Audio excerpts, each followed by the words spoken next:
옛날 어느 마을에 아주 잘 사는 가족이 살고 있었어요.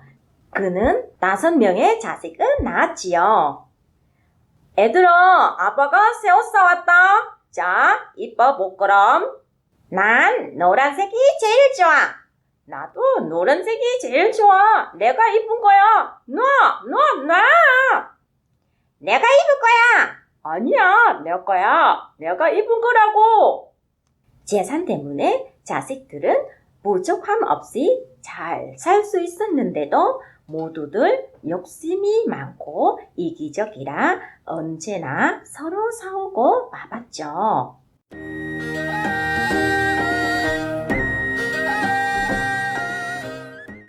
다섯 명의 자식들은 자라서 모두 부모의 돈으로 부자가 되었고, 그런데 서로 똑같겠다고 재산 때문에 늘 다투렸어요. 아버지 재산은 내가 더 많이 가져야 해. 난 사랑받은 막내니까. 무슨 소리야? 너보다 내가 더 형이니? 더 많이 받아야지.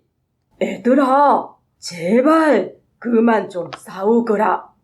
자식들은 사이좋게 지내지 않는 것을 보며 아버지는 매우 슬펐어요. 아버지는 충고는 했지만 아무리 애를 써도 소용이 없자 마음이 너무 아파 결국 병까지 나고 말았어요.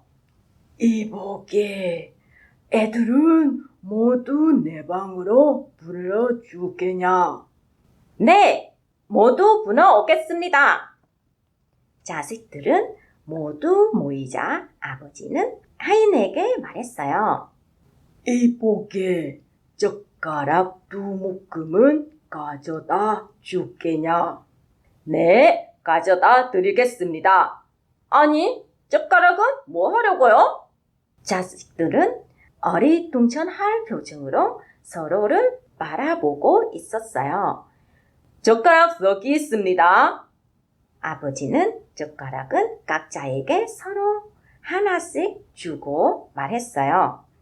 애들아, 젓가락은 물어들여 먹거라. 에이, 이거야 쉽죠. 이건 누워도 먹기야. 아버지의 말은 마치자마자 5명의 눈 깜짝한 사이에 5명 젓가락은 쉽게 불어들었어요. 부러진 젓가락은 바라보며 말했어요. 모두들 아주 쉽게 젓가락은 불어들이는데 성공했구나. 자, 그럼 이제 젓가락 1묶음은 한 번 더 불어들여 보거라. 이거도 쉽죠? 큰 아들은 젓가락 1묶음을 집어들어는 불어들려고 했지요. 와, 너무 단단해서 안 부러지네.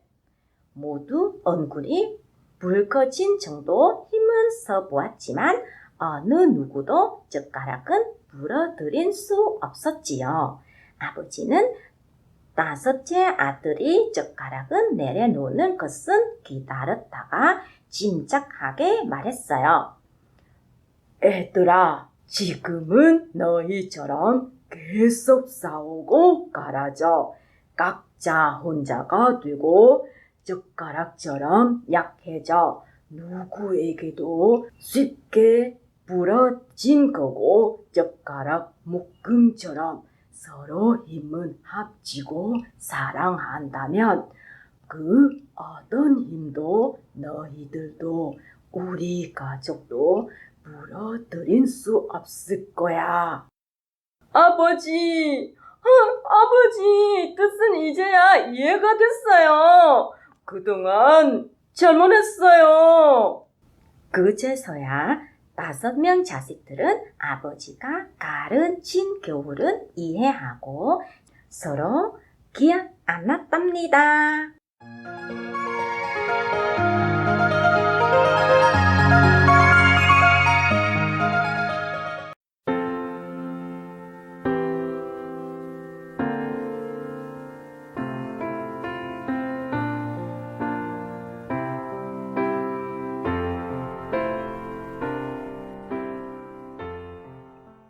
옛날 머나먼 곳에 엄마와 비나가 조그만 오두막집에서 살고 있었어요. 엄마는 비나를 무척 사랑했어요.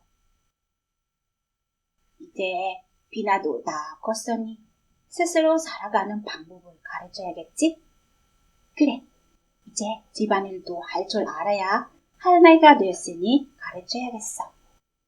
비나야, 설거지 좀 해보렴. 귀찮아! 하기 싫어요. 비나야, 청소 좀 해보렴.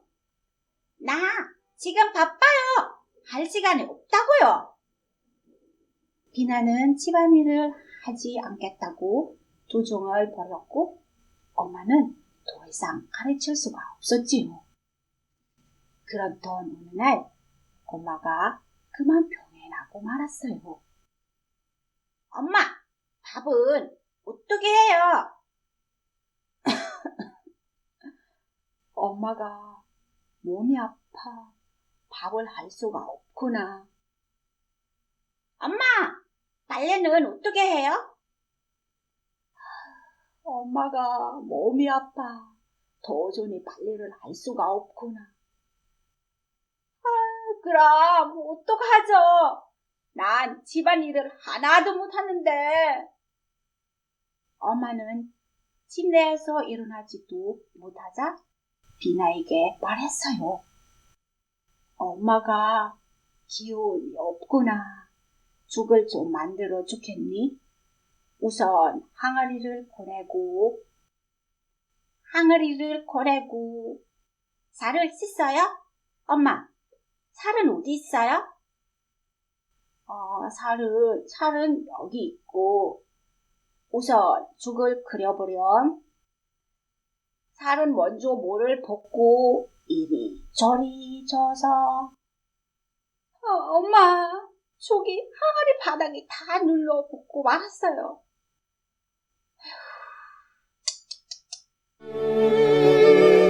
엄마는 그 하루도 오랫동안 아팠고 그래서 비나는 서툴지만 어쩔 수 없이 집안일을 해야만 했지요. 그래서 집안일을 할 때면 모든 걸 엄마한테 물어봐야만 했지요. 엄마, 성냥이 어디 있어요? 그걸 식기 서랍 안에 있고. 엄마, 냄비는 어디 있어요? 그건 오른쪽 잔장에 있고. 엄마, 도마는 어디 있어요? 그거 난로 옆 항아리 옆에 있고. 힘겹게 대답하는 엄마에게 비나는 더 물어봤어요. 엄마, 그런데 나무 젓가락이 안 보여요. 비나야, 그만! 대답해 주다가 기운이 다 빠져 지쳐버린 엄마는 큰 소리를 화를 내며 말했어요. 아이고, 비나야. 제발 너한테 눈이 좀 많이 생기면 좋겠구나. 그래야 엄마한테 자꾸 묻지 않고 모든 곳을 잘 찾아볼 수 있지. 엄마, 죄송해요. 비나는 죄송하고 미안해서 더 이상 물어볼 수가 없었지요. 아마 나무 젓가락이 마루 바닥에 밑으로 떨어졌나 봐요. 마루 밑으로 내려가 찾아볼게요. 비나는 나무 젓가락을 찾으려고 집 밖으로 나갔어요. 그런데 해가 지고 밤이 되어도 비나는 돌아오지 않았어요. 한참 돼도 돌아오지 않자 엄마는 걱정되었지요. 비나야, 비나야! 서도 없이 이름을 불러보았지만 아무런 대답이 없었어요. 그러자 엄마는 침대에서 몸을 기어보았죠. 내 몸이 가벼워지고 일어날 수도 있네. 어떻게 된 거지? 어찌된 일인지 엄마의 병에 흔적같이 나 있는 거예요. 비나야, 엄마 좀 봐. 엄마 몸이. 비나야! 엄마는 집 밖으로 나가 비나를 찾기 시작했어요. 혹시 우리 비나 보았나요? 이웃 사람들에게 혹시 비나를 보았는지 물어보고 다녔어요. 하지만 무대에도 비나를 찾을 수 없었지요. 그렇게 며칠 지난 어느 날이었어요.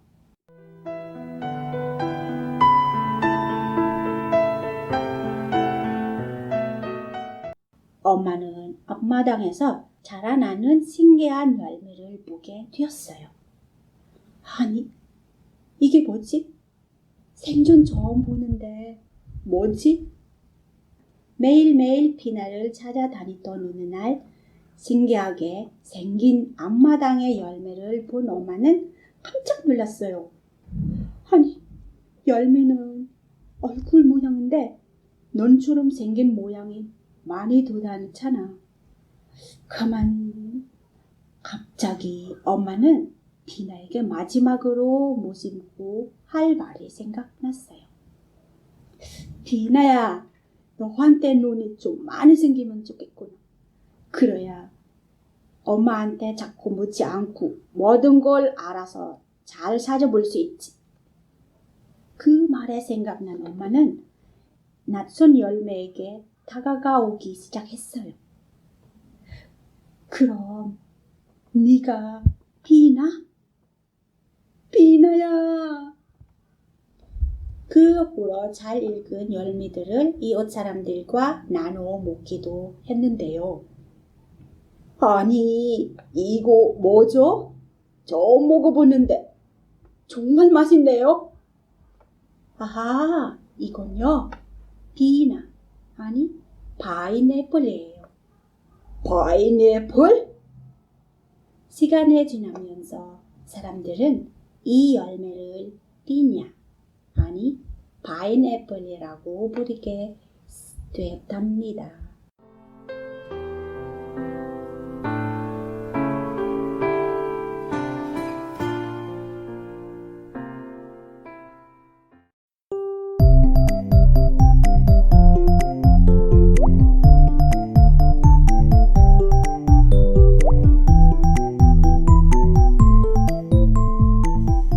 센치의 씨름. 옛날 어느 마을에 가난하지만 마음이 착한 할아버지와 할머니가 살고 있었어요. 어느 날 할아버지는 산에서 일을 하다 잠시 쉬고 있었죠. 좀 쉬었다가 해야겠다. 그때 어디에선가 양짜! 양짜! 씨름하는 소리가 들렸어요. 할아버지는 소리가 나는 곳으로 가봤더니 큰 센치와 작은 센치가 씨름을 하고 있는 거예요.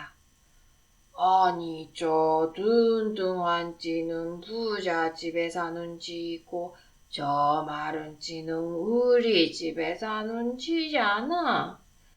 양짜! 양짜! 아야! 칙칙! 아이고야!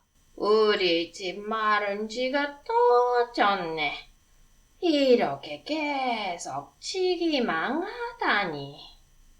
할아버지는 집에 돌아와 할머니에게 산에서 본 생치의 씨름에 대해 이야기를 했죠. 우리 집 쥐가 자꾸만 찌다니 그게 참 속상하고.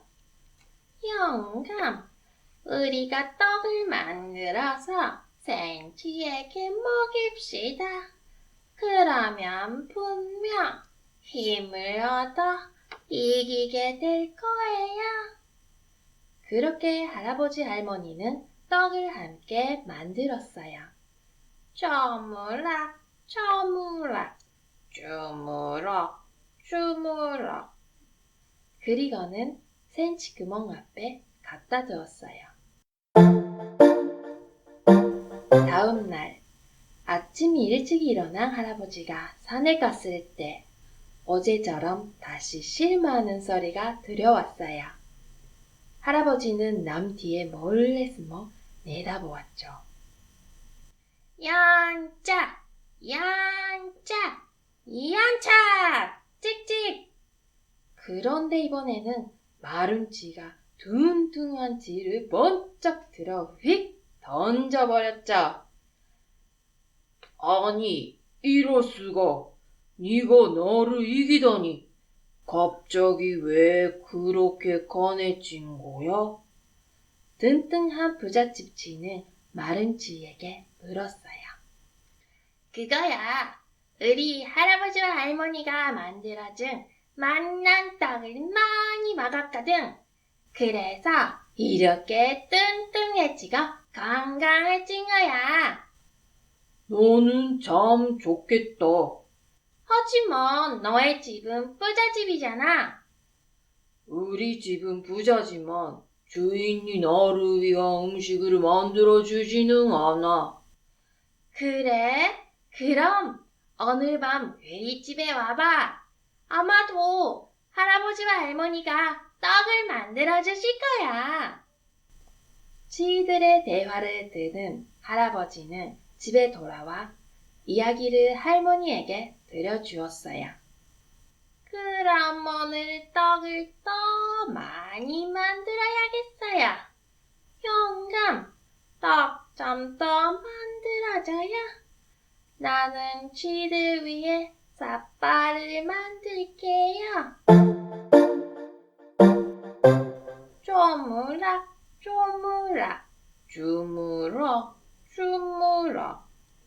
이렇게 해서 할아버지와 할머니는 맛난 떡과 삿발을 센치 구멍 앞에 놓아주었어요. 이렇게 해서 할아버지와 할머니는 맛난 떡과 삿발을 센치 구멍 앞에 놓아주었어요. 그날 밤이었어요. 와, 맛난 떡이다. 멋진 삿발도 있자. 할머니와 할아버지가 우리를 위해 만들어주셨나봐. 정말 고마운 일이야. 센치들은 떡과 삿발을 받아서 아주 기뻤어요. 응, 정말 맛있어. 냠냠냠, 아주 꿀맛이야. 우리 내일 이 삿발을 메고 씨름놀이 하자. 그래, 좋아. 맛난 떡을 배불리 먹자 부잣집 센치는 행복한 기분이 들었어요. 그래, 할아버지와 할머니에게 감사의 표시를 해야겠어. 이 정도면 할머니 할아버지가 넉넉하게 사실 수 있을 거야. 부잣집에서 가지고 온 많은 돈을 부엌 앞에 놓아두었죠. 해가 뜨자 깜짝 놀란 할머니가 할아버지를 깨우며 말했어요. 영감, 이거 좀 봐요.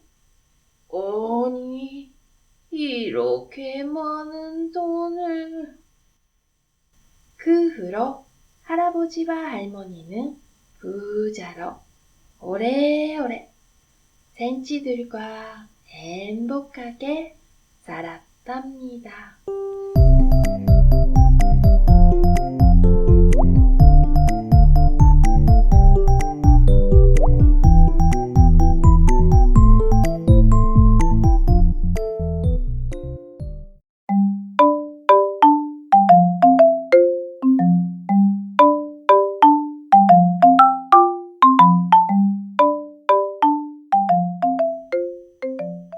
옛날 어느 마을에 마음씨 착한 할아버지가 있었어요.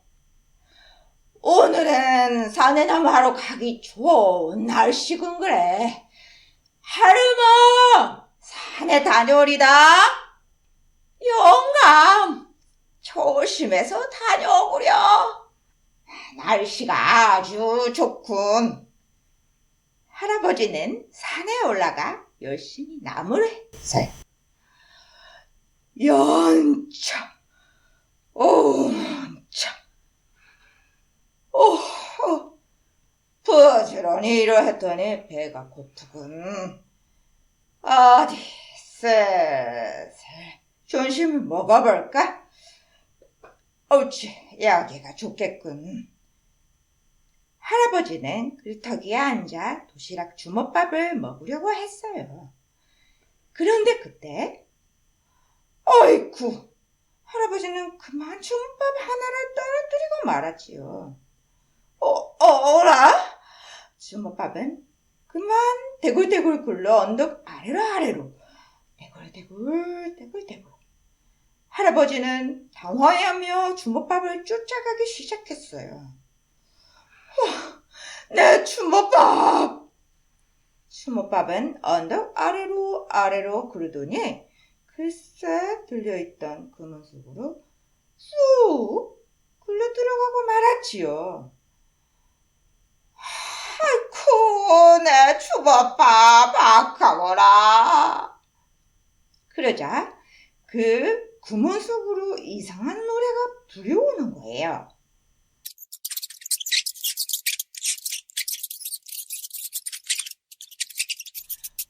오무수비 코로린스 딴딴 대굴대굴 툭툭툭. 아니, 이 재밌고 귀여운 노래는 뭐야? 이 구멍 속에서 누가 있는 거야? 할아버지는 그 재밌고 귀여운 노래를 더 잘 들어보려 귀를 기울이다가 그만 구멍 속으로 굴려 떨어지고 말았지 뭐예요. 아야야야야야, 아유, 허리야, 아유, 다리야. 구멍 안에는 아기 센치들이 주먹밥을 들여사고 즐겁게 노래를 부르고 춤을 추고 있는 거예요. 오무스비 코로린스 딴딴 대굴대굴 툭툭툭. 그 참 아주 재밌군 그래? 덩달아 즐거워진 할아버지는 노래를 따라 부르기 시작했어요. 오무스비 코로린 스톤통 대굴대굴 툭툭툭. 그제서야 아기 센치들은 깜짝 놀라 할아버지를 쳐다보았어요. 할아버지, 혹시 이거 할아버지의 주먹밥인가요? 그래, 하지만 괜찮다. 어서 많이들 먹거라. 고마워요, 할아버지. 그럼 대신에 이걸 드릴게요. 센치들은 할아버지에게 커다란 상자를 건네주더니 구멍밥까지 데려다 주었어요. 집으로 돌아오자 할머니가 울었어요. 아니, 영감, 이건 뭐유?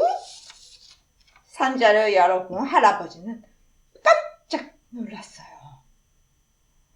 아니, 이건 영감, 크고 작은 용천과 신기한 보물이 가득하네요. 어시구나, 우리가 복을 받은 모양이에요.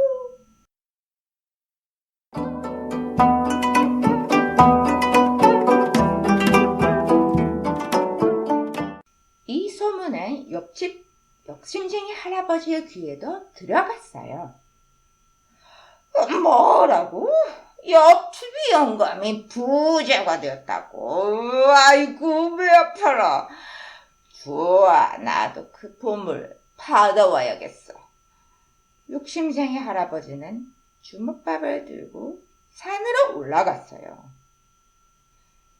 그래, 어디 보자. 여기 근처일까? 두리번 이곳 저곳을 찾아 헤매던 욕심쟁이 할아버지는 입구 구멍을 발견했지요. 있다, 있어. 그 분명히 여기야. 여기 있다. 욕심쟁이 할아버지는 일부러 주먹밥을 그문 속으로 떨어뜨리고서는 어라, 이런.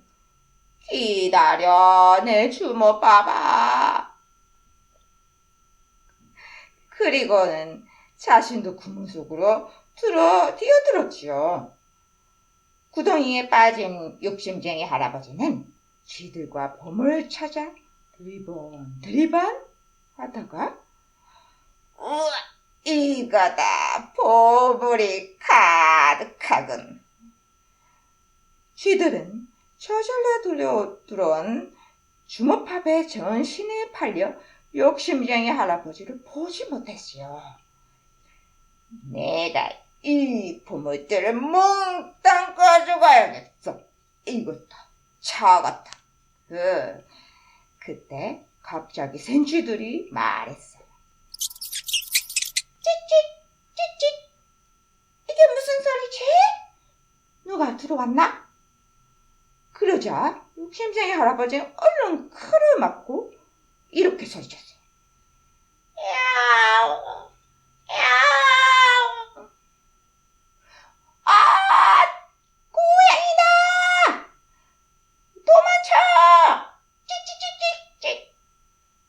깜짝 놀란 쥐들은 허둥지둥 도망치기 시작했어요.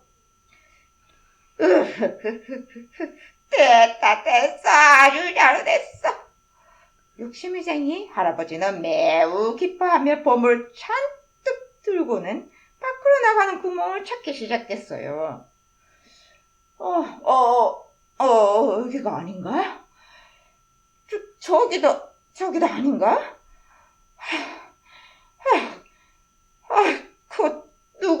누구 없어? 도대체 어디가 나가는 구멍인겨? 누가 좀 가르쳐줘.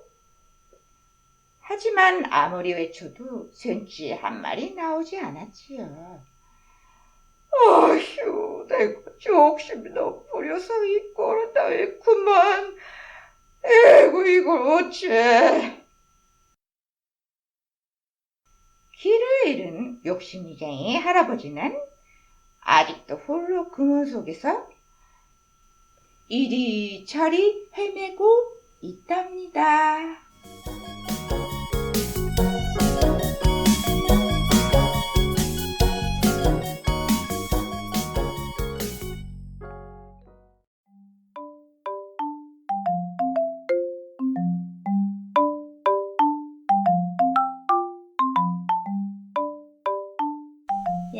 옛날 어느 마을에 할아버지와 할머니가 살고 있었어요. 할머니가 하늘을 보며 말했어요. 오늘은 날씨가 좋으니 강에 가서 빨래 좀 해야겠어요. 그럼 나는 산에 나무하러 다녀오리다. 할머니는 강에 빨래를 하러 갔고 할아버지는 산에 나무를 하러 갔죠. 할머니는 강에 도착했어요. 오늘은 강물도 짠짠하구먼. 어디 빨래 좀 해볼까? 그때였어요. 아니, 저기 뭐요? 뭐가 또 내려오는구먼? 복숭아잖아. 가만 이게 어디서 온 거지? 두리번 봤지만 주위엔 아무도 없었지요. 아무래도 주인 없는 복숭아인 게로군. 그래, 집에 갖고 가서 용감이랑 나눠 먹어야겠다. 빨래를 다 마친 할머니는 집으로 돌아오자마자 복숭아를 꺼내 놓았지요. 용감, 이것 좀 봐요. 아내가 빨래를 하려는데 이 잘 익은 복숭아 하나가 든든 또 내려오지 않겠소? 허허, 거참 아주 맛나게 생겼구먼. 어서 맛 좀 봅시다. 그런데 복숭아를 자르던 할머니는 깜짝 놀랐어요. 이게 뭔 일이며? 으에. 아니, 이게 뭔 일이며? 아기가? 글쎄, 복숭아 속에서 아기가 나온 거예요. 아니, 이게 어찌 된 일이지? 영감, 아마도 자식도 없이 외롭게 사는 우리에게 하늘이 준 선물인가 봐요. 오호호호, 그런가 보군. 우리 이 애를 자식처럼 잘 키워봅시다. 그래야죠. 가만, 이름을 뭐라고 할까요? 복숭아에서 태어났으니까 모모타로라고 하는 것은 어떨까요? 모모타로라, 그거 좋지요. 할머니와 할아버지는 모모타로를 정성껏 키웠어요. 모모타로는 힘세고 멋진 청년으로 잘 자랐죠. 그러던 어느 날 할아버지가 말했어요. 내가 오랜만에 어니가섬 마을에 내려갔더니 글쎄 가끔씩 도깨비가 마을에 와 못된 짓을 해서 다들 무서워 벌벌 떨고 있더라고. 저런 못된 도깨비를 같은 이라고 정말 걱정이네요. 그러자 모모타로가 말했어요. 그럼 제가 가서 그 못된 도깨비를 혼내줘야겠어요. 뭐라고? 네가 그 못된 도깨비를 어떻게? 아무 걱정 마시고 저에게 수수견단을 만들어주세요. 수수견단?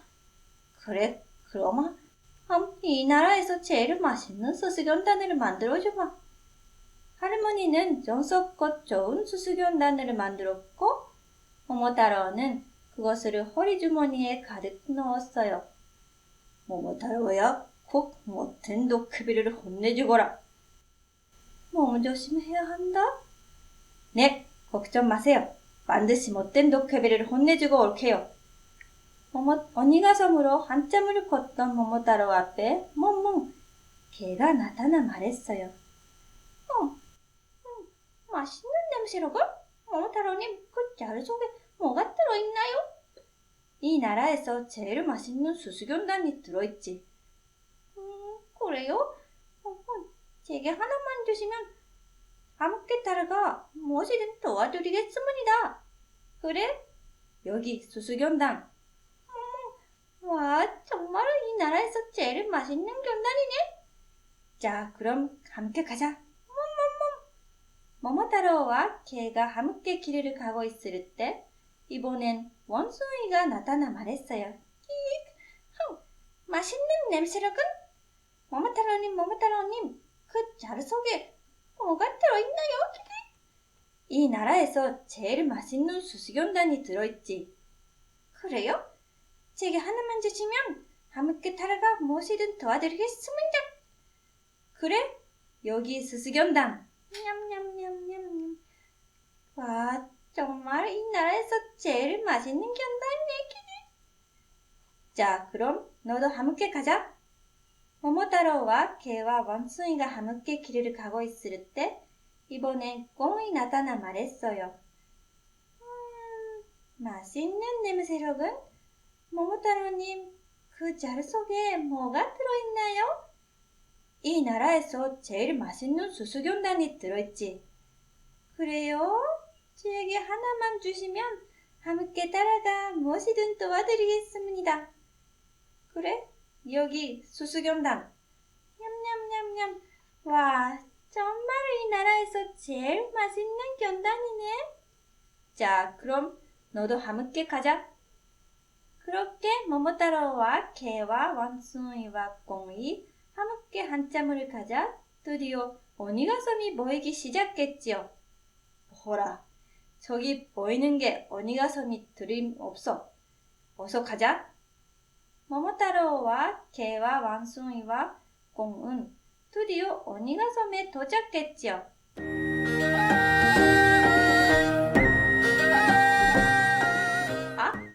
섬문 앞에 큰 도깨비가 서 있는 걸요. 그러자 모모타로는 커다란 돌을 들여서는 도깨비를 향해 던졌죠. 에이! 도깨비는 그만 쓰러지고 말았어요. 이차자키! 원숭이는 얼른 문에 올라 문고리를 들어 문을 열렸고 그 틈에 꽁은 도깨비의 눈을 찔렀어요. 도와줘. 그러자 성에서 수많은 도깨비가 나왔고 커다란 수의막대를 휘두르며 내장 도깨비도 나타난 거예요. 이 곤반진 녀석들을 내가 혼내줄 테다. 하지만 용감한 모모타로는 재빨리 수의막대 위로 뛰어 올라가서는 크게 말했어요. 네가 내장 도깨비인가 보군? 마을 사람들에게 못된 짓을 일삼은 너희들을 용서할 수 없다. 어디 내 주먹 맞춤 봐라. 아따다. 개와 원숭이가 공이 함께 싸우고 모모타로의 힘센 주먹이 날아오자 대장도깨비는 뒤로 물러났죠. 그만 용서해줘. 다시는 그러지 않을게. 정말? 다시는 그러지 않겠다고? 정말이야. 약속할게. 거짓말이 아니야. 그리고 용서해달라는 의미로 이 보물을 줄 테니 이만 용서해줘. 제발. 모모타로는 대장도깨비에게서 금과 은과 아름다운 비단들까지 잔뜩 받게 되었어요. 와, 이 보물들을 마을 사람들에게도 나눠야겠어. 모모타로는 개와 원숭이와 곰과 함께 할아버지와 할머니가 기다리는 집으로 돌아와 오래오래 행복하게 잘 살았답니다.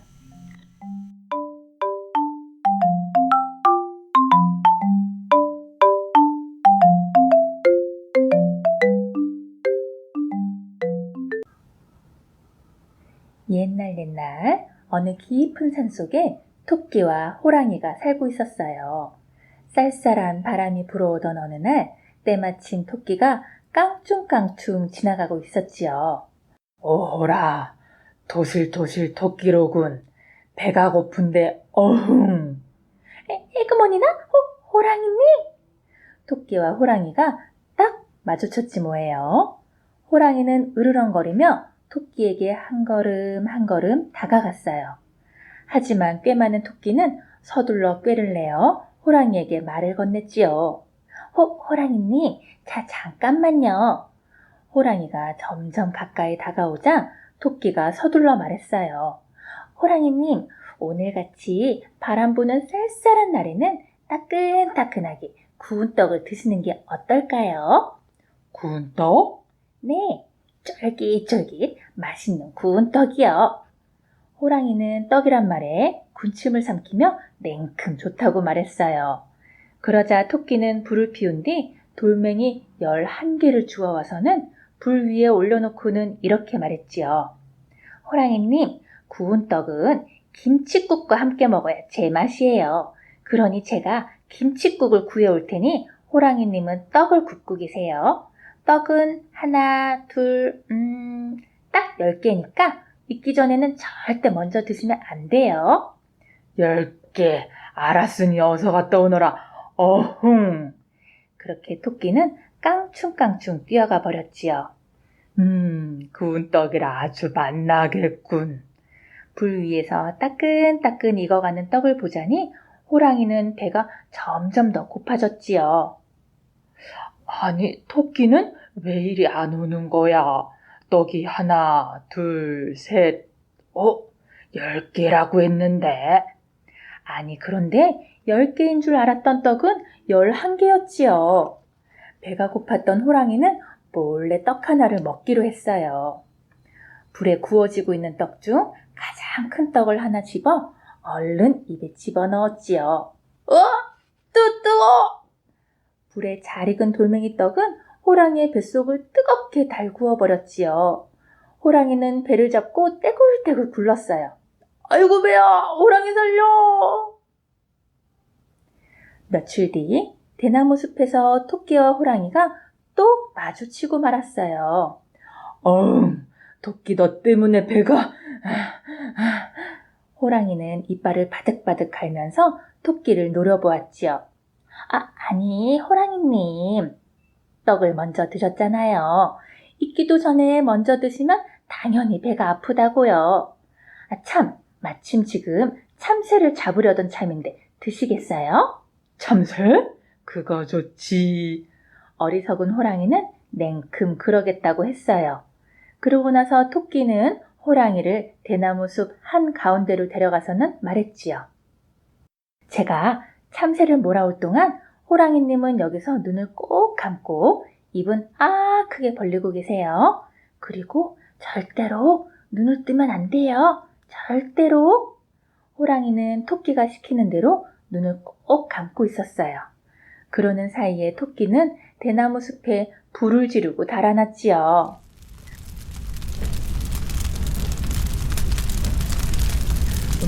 드디어 참새떼가 몰려오는 소리구만. 참새떼가 날아오는 줄 알고 꼼짝도 않던 호랑이는 서서히 엉덩이가 뜨거워오자 눈을 번쩍 떴어요. 아니, 대나무 숲이 온통 불바다잖아. 아, 뜨거! 호랑이 살려! 호랑이는 펄쩍펄쩍 뛰며 도망가고 말았어요. 그렇게 얼마가 지난 어느 추운 겨울날 토끼와 호랑이는 또 마주치게 되었어요. 토끼도 잘 만났다. 이번에는 가만두지 않겠다. 호랑이는 앞발로 토끼를 꽉 누르며 엄포를 놓았어요. 어머나, 호랑이님, 숲에 불을 지른 것은 제가 아니고 사냥꾼이라고요. 아, 마침 강가에 가는 길이었는데 저랑 같이 가요. 제가 싱싱한 물고기를 잡아드릴게요. 싱싱한 물고기라고? 호랑이는 또다시 군침을 꿀꺽 삼켰어요. 드디어 강가에 도착했어요. 토끼는 호랑이를 강가 한가운데로 데려가더니 얼음 구멍 속에 호랑이의 꼬리를 쏙 담그도록 하고 말았어요. 자, 이렇게 꼬리를 담그고 있으면 물고기들이 꼬리에 주렁주렁 매달릴 거예요. 그때 드시면 되는 거예요. 호랑이는 기대에 가득 차서 들떴지요. 어서 물고기가 너무 먹고 싶어 자꾸만 군침이 돌았지요. 그런데 시간이 지나자 점점 몸이 굳어왔어요. 그때 갑자기 토끼가 일어나더니 호랑이님, 저는 이만 가볼게요. 아니, 토끼야. 아직 물고기도 안 잡혔는데 어디를 가느냐? 그거야 호랑이님이 꼬리를 빼내기 전에 서둘러 도망가야지요. 그럼 이만 안녕. 뭐라고? 화가 난 호랑이가 벌떡 일어나 잡으려 했지만 호랑이의 꼬리는 이미 얼음 속에 쏙 박혀 단단히 얼어붙어 버린 뒤였지요. 또다시 속다니요. 꼼짝 못하며 덜덜 떨고 있던 호랑이를 지나가던 사냥꾼들이 발견하고는 호랑이를 잡아가고 말았답니다.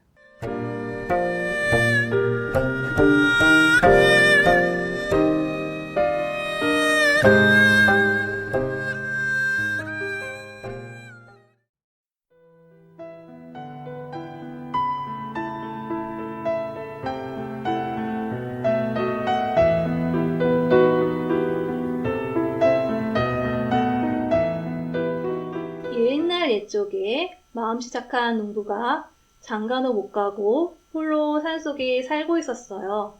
그날 아침도 밭일을 하러 가는데 어디선가 이상한 소리가 들리지 뭐예요? 아유, 짹짹짹짹! 아니, 이 소리는 잠새 소리 아뇨? 마음씨 착한 농부는 소리가 나는 곳으로 가보았어요. 그곳에는 날개를 다쳐 날지 못하는 잠새가 퍼덕퍼덕 아픔에 떨고 있었지요. 잠새야, 어쩌다가 다쳤니? 많이 아프니? 누군가 새총으로 저를 쏴서 그만 날개가 찢어지고 말았어요. 아야야. 아니, 이렇게 조그만 새에게 총을 쏘다니. 어이구, 가엾은 잠새. 그래, 내가 너를 치료해 줄 테니 걱정하지 마라. 정말요? 농부님, 고맙습니다. 짹짹짹짹.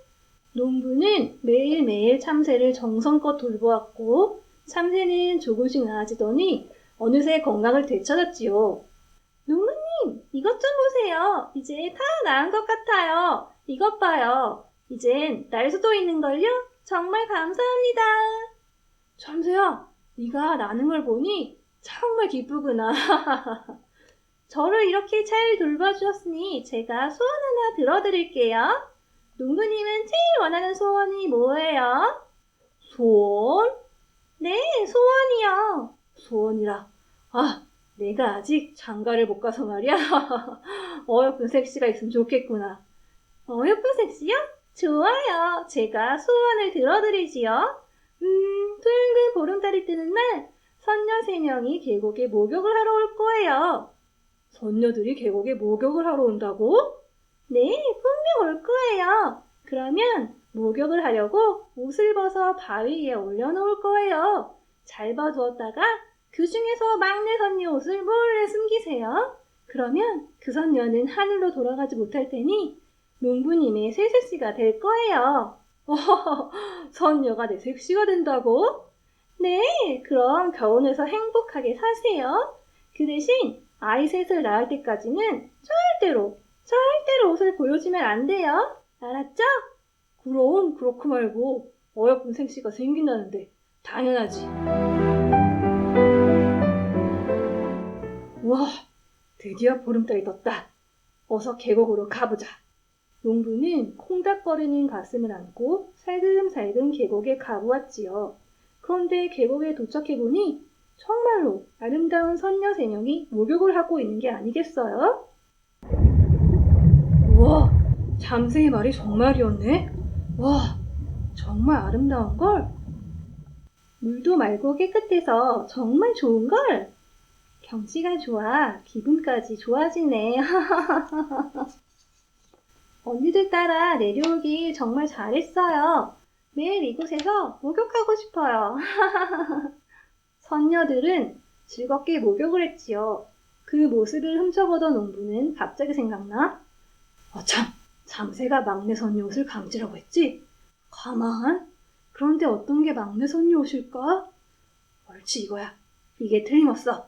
자, 어서 숨기자. 농부는 참새의 말대로 옷을 숨기고는 몰래 지켜보고 있었어요. 어머, 벌써 해가 뜨려고 하네? 갈 시간이야. 막내야, 어서 서두르자. 어서 옷 입어. 한참을 즐겁게 목욕을 하던 선녀들은 하나둘 옷을 찾아입기 시작했어요. 언니들, 내 옷이 안 보여요. 어디 갔을까? 아니, 어떻게 된 일이지? 분명 같이 이곳에 올려놨는데 어디 있는지 아무리 찾아봐도 안 보여요. 어떻게 된 일이지? 안 되겠다. 돌아갈 시간이야. 막내야, 너는 옷을 찾을 때까지 우선 여기에 남아있어야겠어. 우린 먼저 올라가 봐야 해. 너는 옷을 찾는 대로 올라와. 알았지? 미안해. 네, 알았어요. 막내야, 꼭 찾아. 미안해. 막내야. 그렇게 선녀들은 먼저 하늘로 올라가야 했지요. 혼자 남아있던 막내 선녀는 물 밖으로 나오지도 못하고 어찌할 바를 몰라 하염없이 울고 또 울었어요. 어쩌면 좋아.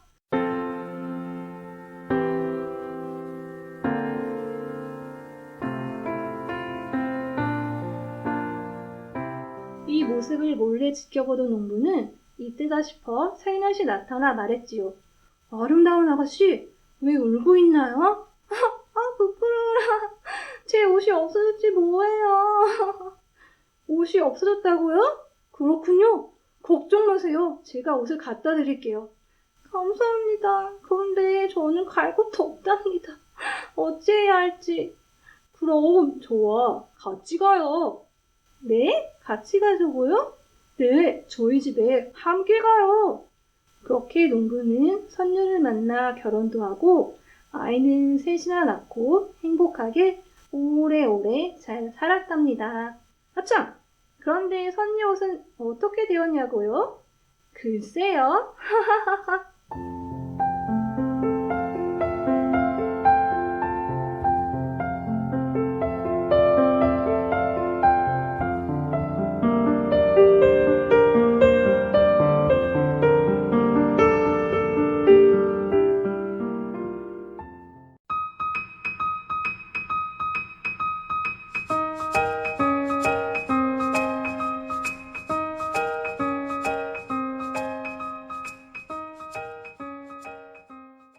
옛날 어느 마을에 똥자루가 아주 굵은 사람이 살았어요.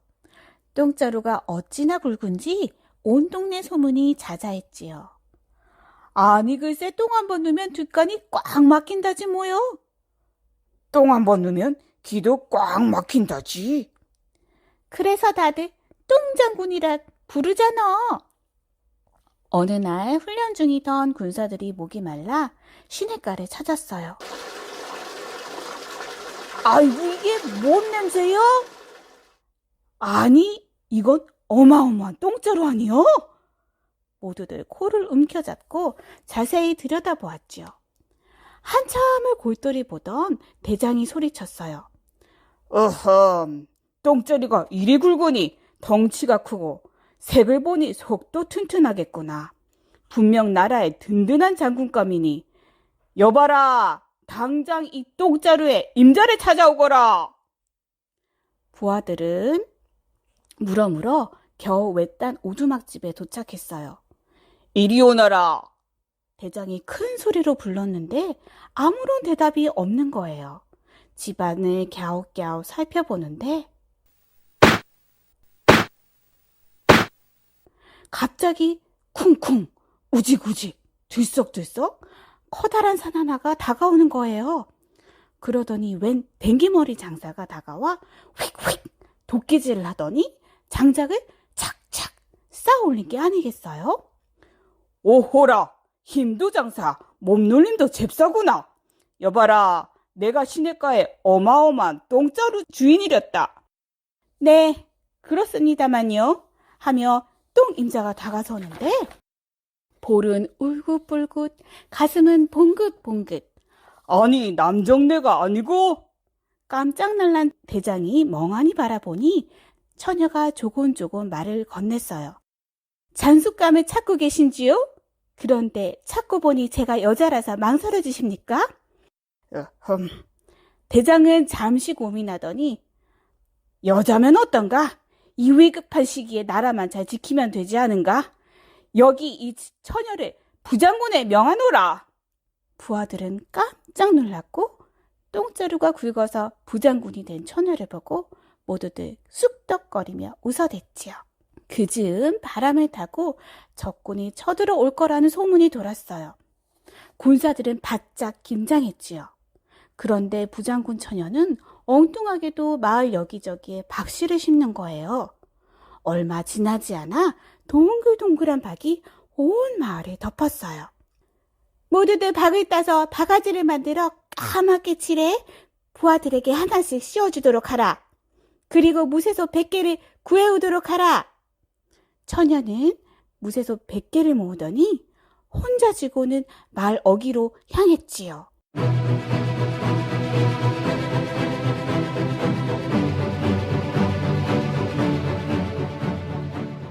며칠 후 정말 적들이 마을 어귀에 나타났어요. 적군이다! 그런데 마을 어귀를 무쇠솥이 탁 갈아막고 있는 거예요. 영차, 아이고 무거워라. 이 쇳덩이를 치워야겠다. 무거운 무쇠솥을 치우려고 적들이 한참을 낑낑거리고 있는데 어디선가 천둥 같은 고함 소리가 들렸지요. 적들을 물리쳐라. 돌아보니 새까만 무쇠솥을 머리에 쓴 군사들이 달려오지 뭐예요. 아니 이렇게나 무거운 무쇠솥을 머리에 쓰고도 저리 빨리 달려오더니 아이고 우리가 잘못 쳐들어왔다. 도망가자. 벌레벌떡 도망친 적들은 아무도 없는 산 중턱에서 겨우 숨을 돌렸지요. 이제 살았다.